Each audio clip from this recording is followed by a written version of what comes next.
would have blocked the sale of billions of dollars worth of weapons to Saudi Arabia and the United Arab Emirates. It comes after both chambers of Congress voted to prevent the sale, with some expressing fears the arms could be used in the conflict in Yemen. Well, for more on this story, I'm joined by Riccardo Labianco from the School of Oriental and African Studies at the University of London. Riccardo, many thanks for your time. Thank you very much to you. Is this the sort of issue a Trump should use his veto on? Well, I mean, reading the message through which Trump justified his veto, Trump used the very classic and traditional arguments of conservative politicians, and he's claiming that it's an emergency. He's using very bad words to describe Iran as is describing Iran as the main source of all the evil in the region. And is also basically claiming that somehow the national security, U.S. national security, is overlaps and coincide with Saudi Arabia national security. So it's like the U.S. is completely involved in what Saudi Arabia is doing. And the president is not actually denying it. He's actually using this argument to justify his veto, despite a Congress that is basically against any further arms sales towards Saudi Arabia, which is a traditional ally of the U.S. And so in your mind, do you think it's purely economic reasons that is driving Donald Trump's decision in terms of a deal for friends in the region? Well, I'm not sure that. Let's say that it's. I don't think it's only They are not only economic reasons, especially because the U.S. has always been considered as a first-tier arms supplier. So basically, they don't need to export weapons in order to maintain their own domestic arms industry. So I think that the main reason is a foreign policy reason. So the U.S. wants to maintain its influence over the region.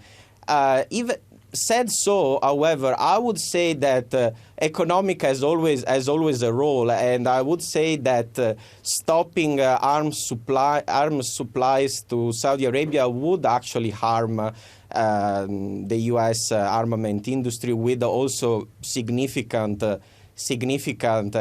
repercussions over the domestic national security of the U.S. But I wouldn't say that this is the only or the main reason, I would say. Indeed. Now, the UK government too is fighting a ruling that found that the British arms sales to Saudi were unlawful.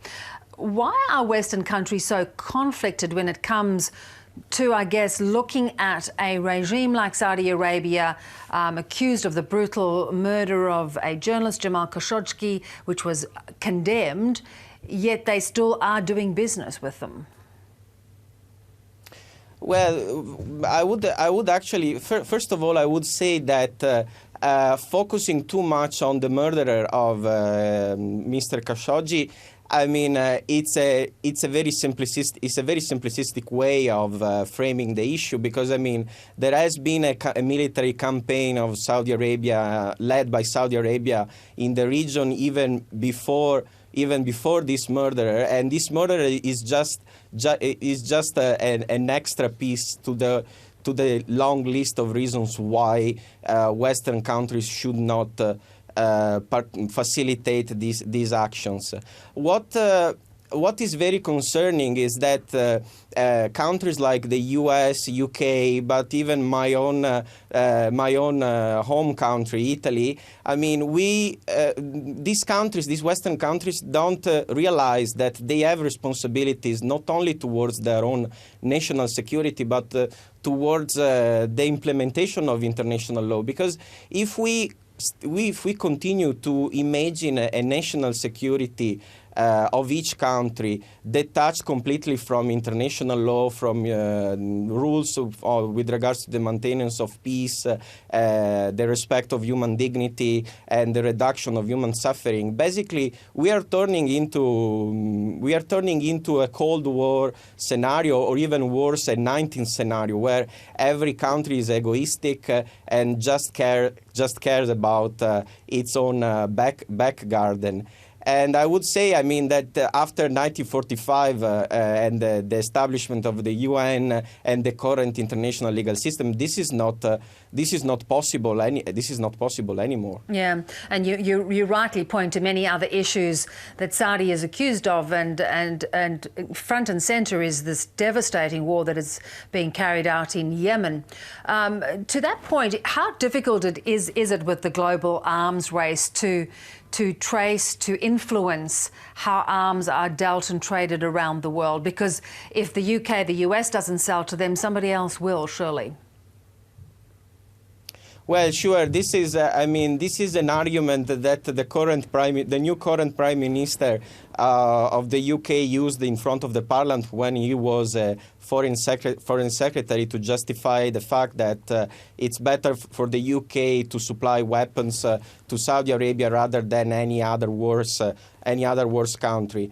Assume that still this argument is based on an idea of which country is better. So we still have a ranking, a hierarchy of good countries and bad countries. But on the other hand, I would say that when we don't have a collective security measures like an arms embargo from the Security Council, each state has its own responsibility to enforce international law. So we have really to consider the fact that international law reminds us that our peace and security, the domestic peace and security, cannot be maintained at the expenses of the human suffering of others. Another point with regards to arms trade is the fact that once the weapons arrive at destination, they fall within the jurisdiction of another country. So they are practically out of the control of any other state.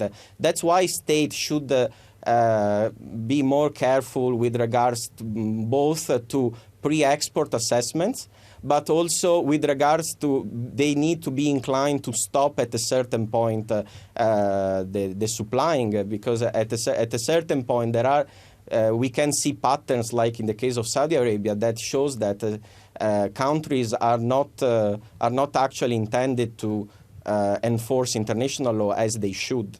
Riccardo, thank you very much for joining us. Much appreciated. Thank you very much indeed. Goodbye. Bye-bye.